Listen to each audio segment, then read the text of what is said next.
Welcome to podcasting. Why the hype, why now, and how to start and profit with your own podcast. I'm your host, Richard Kligman, founder of Ideago Startup Lab. I want to thank Itai for inviting me to join this Click It Summit. I hope by the end of this presentation you will realize why podcasting should be a very important part of your marketing mix and why 2015 will be considered the year of the podcast. So in today's discussion, I'll give you a little bit about myself. We'll talk about what is podcasting, why I think this is the year of the podcast, motivations and reasons for you to podcast, who needs to be podcasting, different podcasting formats, choosing your niche, how to monetize your podcast, what you need to get started, what are show notes, and distribution of your podcast. So let's dig in. There's a lot to cover.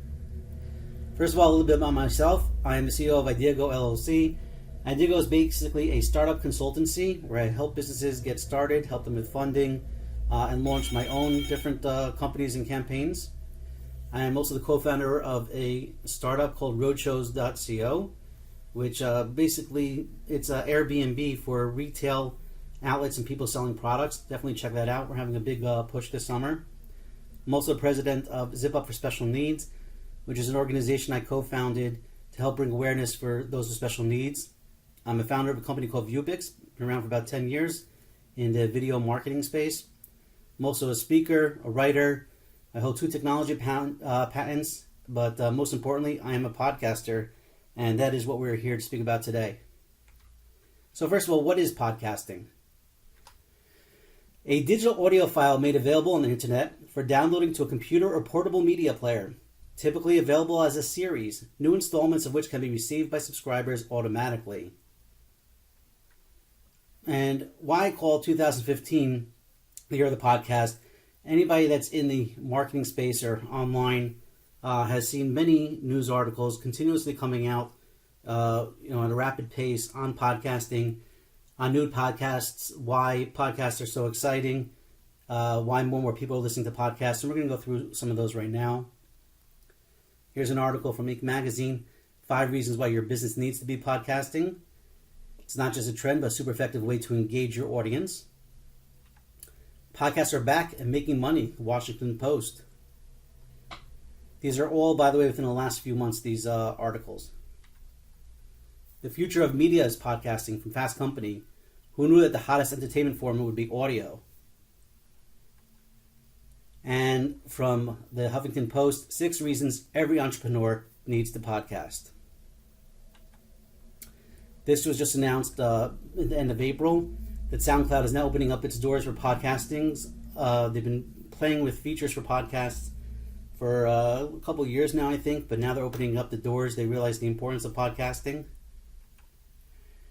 And also just it announced in May that Spotify, the first time Spotify is adding video clips and audio shows to the music mix. We know that there are times in the day you want to switch between music to catch up on the latest news, listen to your favorite podcast, or simply watch something fun. So Spotify is going to bring podcasts now out to even more thousands and thousands, hundreds of thousands of listeners, millions even.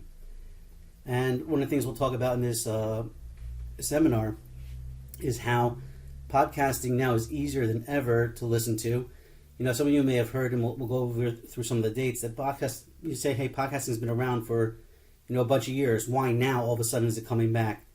And we'll talk a little bit about that as well. First of all, some numbers.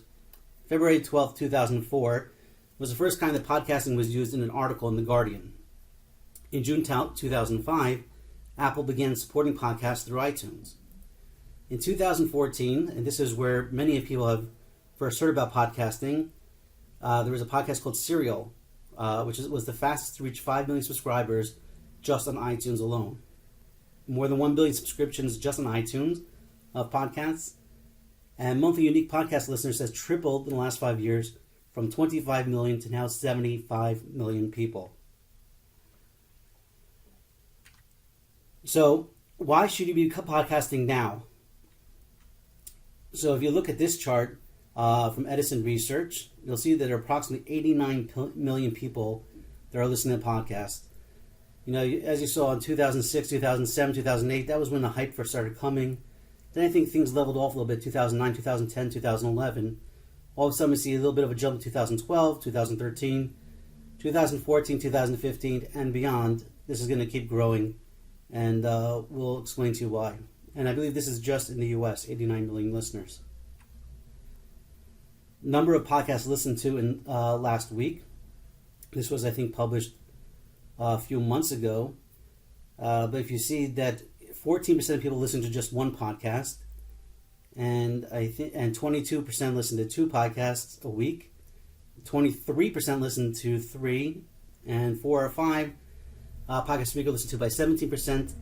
Then you have your hardcore podcast listeners that listen to 6 to 10 or 11 or more, with 9% and 15%, respectively. I myself listen to about 3 or 4 different podcasts each week, and it's really just an incredible medium to learn and to be on top of whatever niche or your interests are. This was just announced on March 9th by Tim Cook, CEO of Apple. He says, CarPlay is changing the way we use iPhone in our car, and I'm pleased to announce today that now every major car brand has committed to delivering CarPlay. That means that every single car company, you will now be able to get CarPlay installed in your car, as well as I believe this Android has a version as well. I believe you have your choice to either listen to Android or CarPlay. But if you look at CarPlay, you have a podcast button that you will now, within 2 clicks, while you're driving, be able to listen to any of your favorite podcasts. And this is the type of technology that's now coming that's making podcasting more and more popular, especially when driving, when you're not able to focus and watch any videos. 58% of American adults use a smartphone. This was not the case, 10 years ago.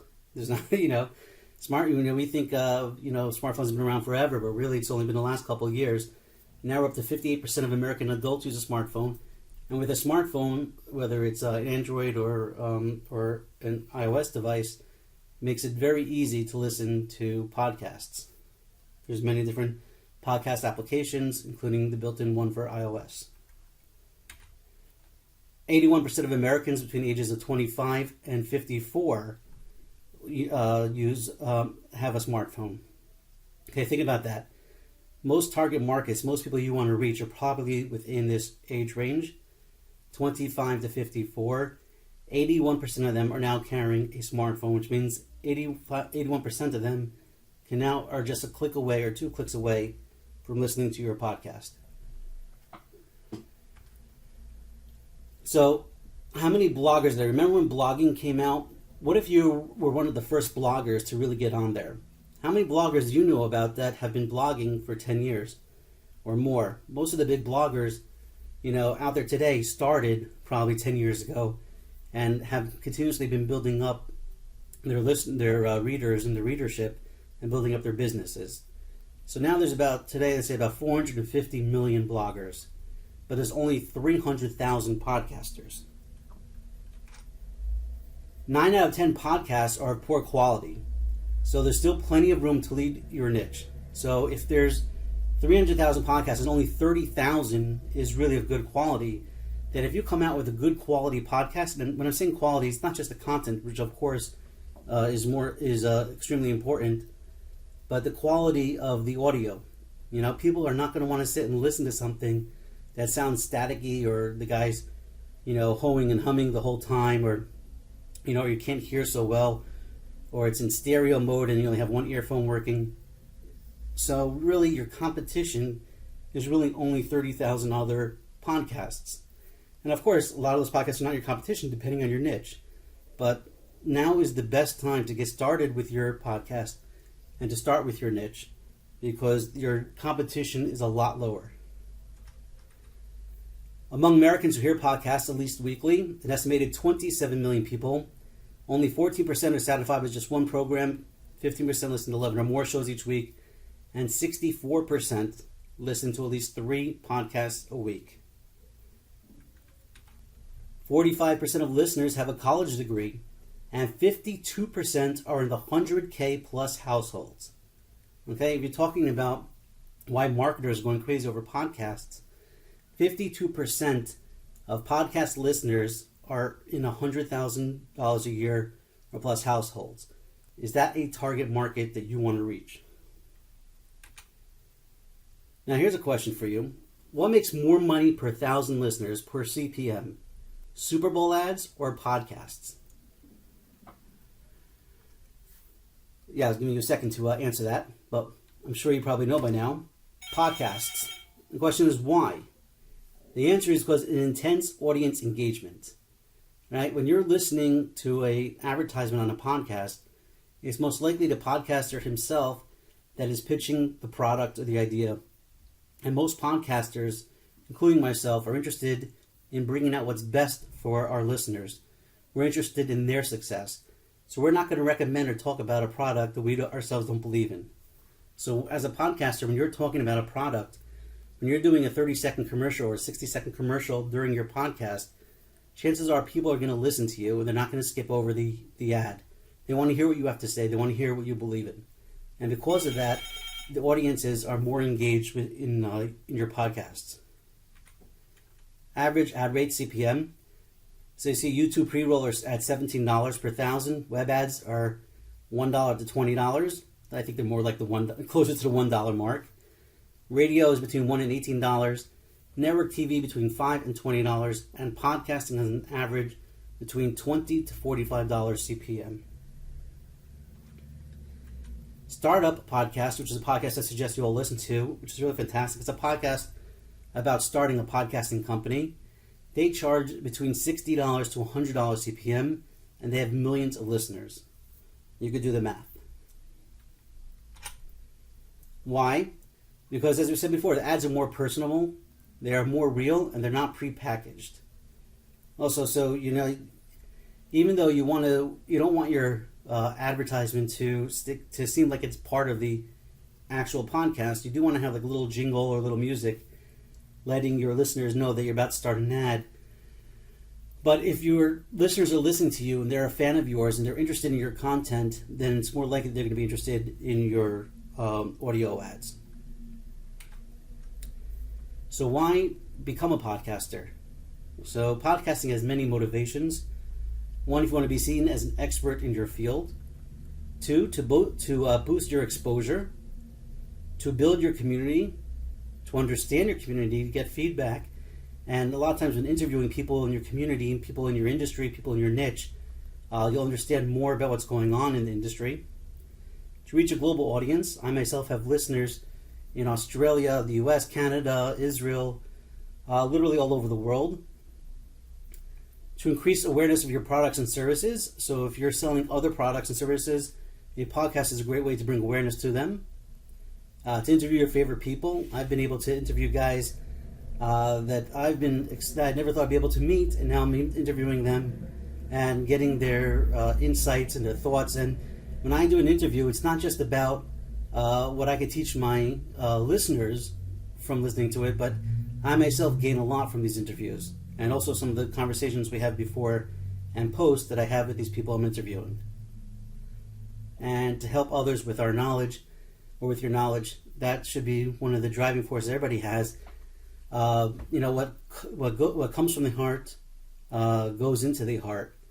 And if you have a sincere desire to help people and to teach people, that will come across in your podcast, and they will become listeners for life. So who needs to be podcasting? Chances are, if you're listening to this seminar, then you are probably someone who needs to be podcasting. You're probably an online marketer, or you're a business professional or an e-commerce guru, right? But really, podcasting is for any type of person. Whether you're a marketer, a business, a nonprofit organization, you're a consultant or a therapist, you're a leader in your community, you're in the news industry, you have your own magazine and now you want a complimentary podcast, you're a blogger and you want to come out to the year 2015, you're a teacher, professional speaker, a storyteller, or a politician. Basically, people who are passionate about a topic and want to share that passion. Podcasting formats. So there are different, formats for podcasting. Not everyone is the same, and I think as time goes on, we'll see more formats, people trying and innovating in audio podcasts, which is very exciting. And there's also video podcasting, I should say. I'm really concentrating on audio podcasts because there's a difference between audio and video, which we'll get to. But no, I'm talking about the audio podcasting. So solo or co-hosts. Solo is when you yourself, every episode, you're talking about a new topic in your niche. And a co-host can sometimes make things a lot easier. When you have two people speaking, going back and forth between each other, you could feed off each other. You could learn. It creates a better listening experience, in my opinion. So unless you're someone who's able to go and speak and talk passionately every single time you're out there and keep your listeners' attention, could be a good idea to have a co-host. Most podcasts are between 30 minutes and 60 minutes, but again, it's not written in stone. I've seen many podcasts that go, much longer than an hour, and I've seen podcasts that are just 7 minutes long. So it's really up to you, but most are in the 30-minute to 60-minute range. Audio explainers, helping to make sense of a news story for listeners. Meaning that you can have a podcast that's just, taking a subject that's in the news and, explaining it in a helpful way, or making sense of it. Storytellers, not just the subject of the story, but the way the story is told. I think Serial is a storyteller podcast that we mentioned before. Was the quickest to reach 5 million listeners. And it's a podcast where each episode is another chapter in a story. Happens to be the story is a true story, which makes it all the more interesting. But whether it's a fictional story or a true story or a news story, the way you tell it, how you tell it, just like any other story, podcasting is a great way to bring that out. Interviews, which is the niche that I like to do, is to speak with different people in your niche, in your different experts in your field. Tutorials, are you an expert in your field? So to give different audio tutorials about different things in your industry. Or marketing, a blog and audio form about your company. Meaning, if you're a company and you have a blog, well, not everybody has the time or patience to sit and read a blog anymore.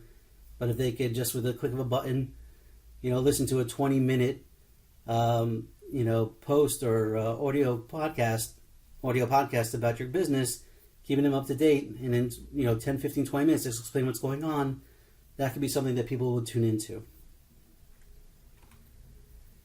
Choose your niche. So as you know with everything, niche and grow rich, right? You got to find your niche. You don't want to, if you're going to try to take one category, to become the person in that category is very hard. Obviously you want a niche that's large enough to support your other businesses or to support your market. But you want to try and choose a niche. In iTunes, there's a list when you post your podcast to iTunes. There is over 100 different categories you could choose. The main categories, where the other categories fall under, are arts, business, education, games and hobbies, government organizations, health, music, news and politics, religion and spirituality, science and medicine, society and culture, sports and recreation, and technology. Chances are your niche will fall under one of these main categories. My niche is a business or an entrepreneurial podcast that's geared towards the Orthodox Jewish market. I've been having a lot of fun with it and I've been seeing a lot of success. It's called The From Entrepreneur. I interview successful entrepreneurs. I hear pitches from different startups. I share some of my own stories and advice based on my own experiences. And my podcast is really about helping out the community, giving back to the community, and helping them grow their own businesses. Now, one of the biggest questions is how to make money with your podcast. I know a lot of people, that's a bottom line thing for them. But, to think, even if you're not making money from your podcast itself, it's another marketing tool for yourself. And, just like you're doing a commercial, it's or any other type of advertisement. And, a podcast, you can look at it as a 30-minute advertisement. Obviously, you don't want to be preaching and you don't want to be pushing, but if you look at it as just something that's an added part of your marketing mix, just that itself is extremely valuable. But there are other ways to make money with your podcast as well. Sponsorships. I believe we all know what that is. That's when someone sponsors your podcast episode. I myself, at my ninth episode, I got my first sponsor who came in and said, hey, he loves what I'm doing and he wants to sponsor my podcast. And those opportunities will happen as you continue to be consistent and, post more and more quality podcasts. Your market is gonna expand, your listeners are gonna expand, and there are many opportunities that are just gonna come to you. Sponsorships, as you know, depending on how many listeners you have or the perceived value of your podcast, you could charge, anywhere from $20 an episode to hundreds of dollars an episode. And as you, continue to grow, you'll be able to charge more.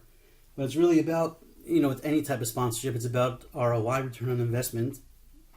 If you're a sponsor, let's say you charge him $100 and he sponsors a few episodes, but he's not getting his return on that investment, he's going to stop sponsoring you. So you don't want to charge too much just to say, hey, I got this huge sponsor. You want to make sure that your sponsors are happy, and you have to have patience. Rome wasn't built in a day. The biggest blogs were not built in a day. It could take you years of doing consistent podcasting before you can demand, thousands of dollars for your podcasts, or or monthly retainer for advertising your podcast. But now, when I do a sponsorship, it's more than I usually do between a 30 to 60 second commercial, which is in the middle of my podcast. But I also link to the sponsorship on my episode page on my website, and also every audio podcast I do, I also upload to YouTube. So I'll put a link to their a link and advertisement on the YouTube video, and whenever I get a chance to throw out, I'll post it on Facebook, on Twitter. Whenever I have a chance to bring more exposure to my sponsor, I'll do so, because I want them to be happy and I want to market them as well. Affiliate relationships. I know a lot of people on this seminar are interested in that. Becoming an affiliate, having affiliate relationships with companies, putting a link inside a podcast or on your podcast page is a great way to make extra income. For example, if you're a internet, design company or website design company, and you want to sell hosting services, you can put a link to your host company that you recommend, and as long as you have an affiliate relationship with them, people will tend to click on that link, and if they sign up, you'll earn a commission. And this can be really with any products. I do suggest strongly, and there's plenty of them out there, that you only recommend and post links to affiliate products that you believe in.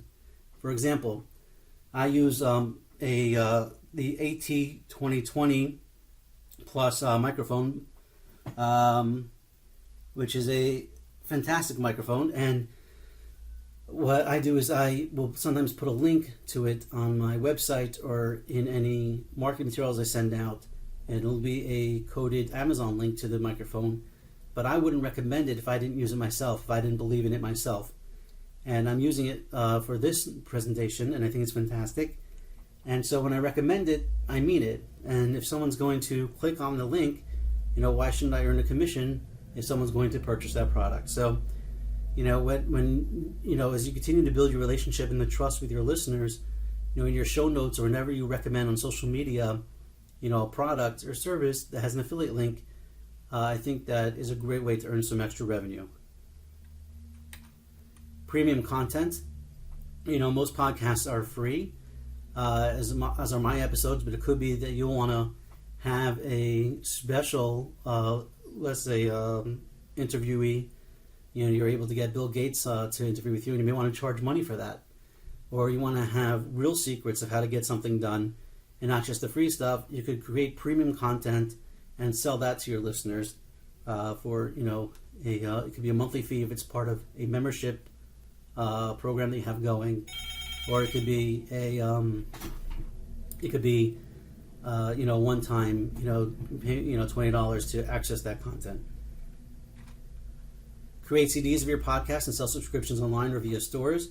Right, every time, every 5 podcasts or so, or 10 podcasts, depending on how long they are, you may want to create a CD of them. Today it's very simple to create CDs and to have them distributed.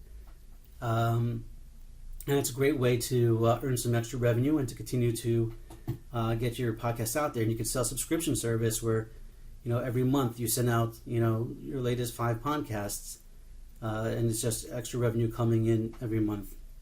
And also you could possibly get your podcast, your audio CDs into stores as well. Syndication, radio stations, news sites, blogs. You may want to make a deal with, let's say, a radio station that has some downtime. They want to have some quality content that fits their niche. You may be able to sell your podcast to that radio station, and they'll pay you to play your podcast episodes. And the same thing with news sites. Everybody's looking for new, good quality content, and if your podcast is good quality, there are people that are willing to pay you to be able to send it out to their listeners or to their viewers, because they want to bring their readers quality content as well. Coaching. If you're an expert in your field and every month or every podcast episode you're teaching something new and you're giving over valuable information, then people are going to trust you and people are going to realize that you know what you're talking about and that you have their best interest in mind. And then if they want to take their business to the next level and they're in your niche, they're going to say, hey, who would be the best guy to help me get to my next level? And so you can start a coaching program where you offer your services on an hourly or weekly fee to be able to help people in their own businesses and companies. Courses and academies. Of course, you could create your own online course in your niche. Again, because you're creating that value and you're giving away free, valuable information, but there's so much more to than just what you can learn from a podcast episode on a weekly basis. As if you're when you're taking a course, which is a detailed experience, laid out, chapter by chapter. You could charge a lot of money for courses. Some courses go for $3,000, $5,000, even $10,000. So you're creating that value. You're creating a community of people that are following you and interested in you. And then when you're ready to create your own online school or your own online course, or even a live presentation, a live course, you'll have a built-in audience of receptive people that may be willing to purchase your courses. Great podcasting for others. That's something that I'm starting to do now as well. There are people out there in companies and businesses and organizations that they say, I get podcasting, I know it's important, but I don't have the time, I don't know how to do it, I don't have the microphone, whatever it is, whatever excuses they have. Well, you can offer to create podcasts for other organizations or businesses. You say, hey, I'll do all the legwork, I'll do all the art, I'll get it on iTunes, I'll do everything. You just pay me, per episode fee, and give me a list of your contacts, give me some content from your company, and I'll go out and create that content for you. And as more and more companies are realizing the power of podcasting and how you have to have a podcast, when websites came out, people said that every business is going to have a website, and a lot of people laughed at them. 10 years later, every company has to have a website. 99% of companies out there have websites, right? And then it came blogging. And people say, you have to have your own blog. And a lot of people resisted. And then, now the large majority of companies online have blogs. It's going to be the same thing with podcasting. Eventually, everybody's going to have their own podcast just because it's such an incredible and rich medium. It is easier to create a good quality audio podcast than it is to create a video, or I should say a good quality video that needs to be edited. And, when you're able to engage with your listeners on a longer period of time, a 30-minute, 60-minute episode, as opposed to a 3-minute YouTube video, I think the quality of your listeners are going to go up, along with the quality of your products. So that's another thing you can offer to people. Donations and tip jar. You could just put, hey, you like my podcast? Why don't you help, keep things running?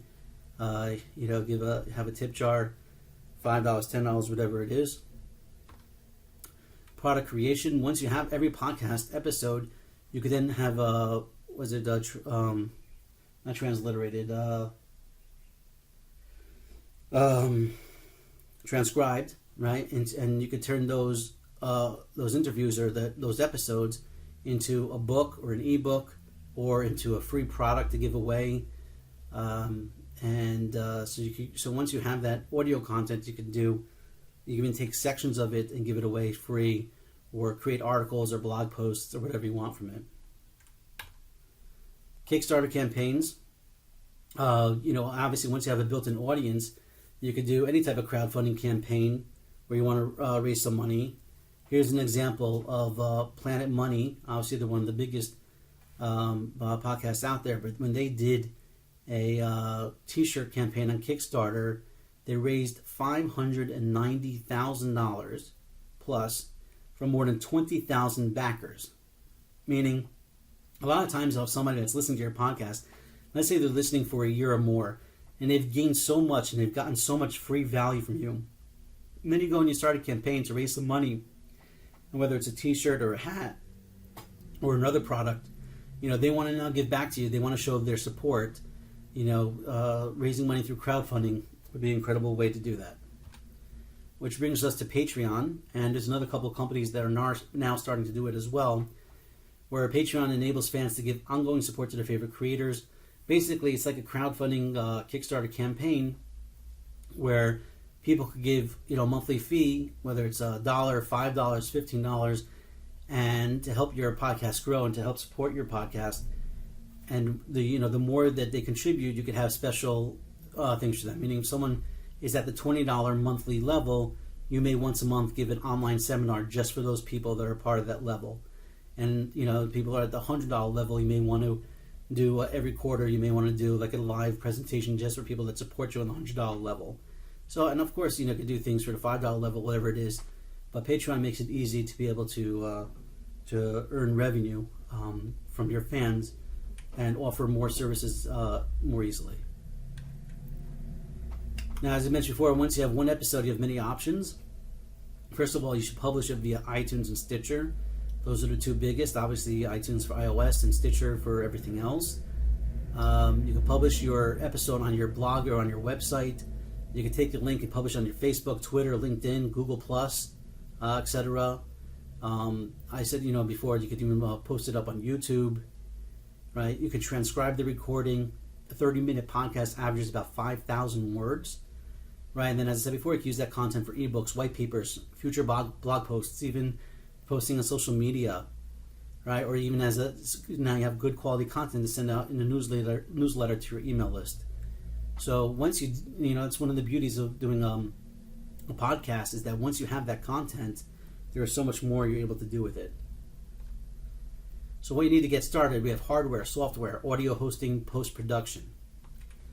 Hardware, you need a good quality microphone.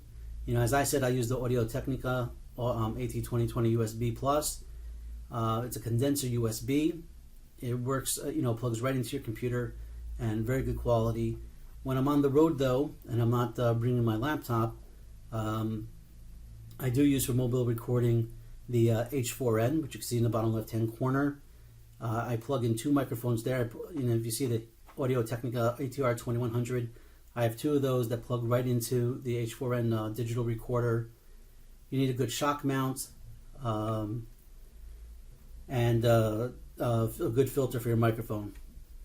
And a lot of these things, it's very inexpensive. When we're talking about creating quality production, a good microphone costs you anywhere from between $100 to $200. The digital recorder costs you about $150, and shock mounts and filters and other things are $10, $20 each. It's a one-time investment which will last you for years to come. And then once you need to be able to record your podcasts, right? So for the PC, you have Audacity, which is really the best quality. It's actually a free digital recorder, and it works absolutely fantastic. For Mac, I'm not a Mac guy, but everybody recommends GarageBand. They say that's absolutely the best tool for recording a podcast. And you're going to need something that's called ID3 Editor.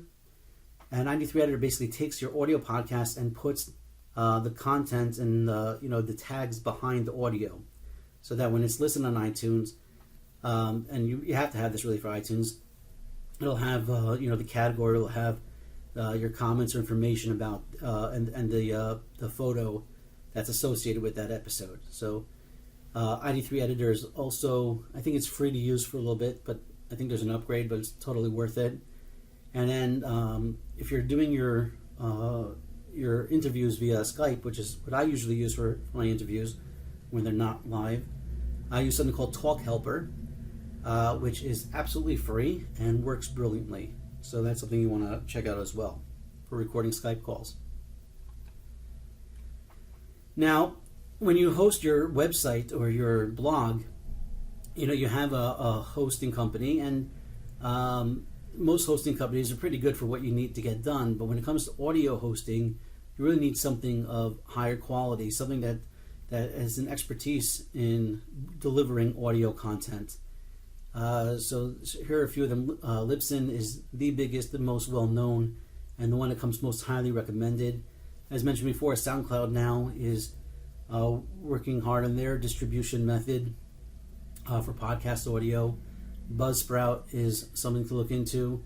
They're a company I started using when I first got started. And then Amazon Web Services, S3.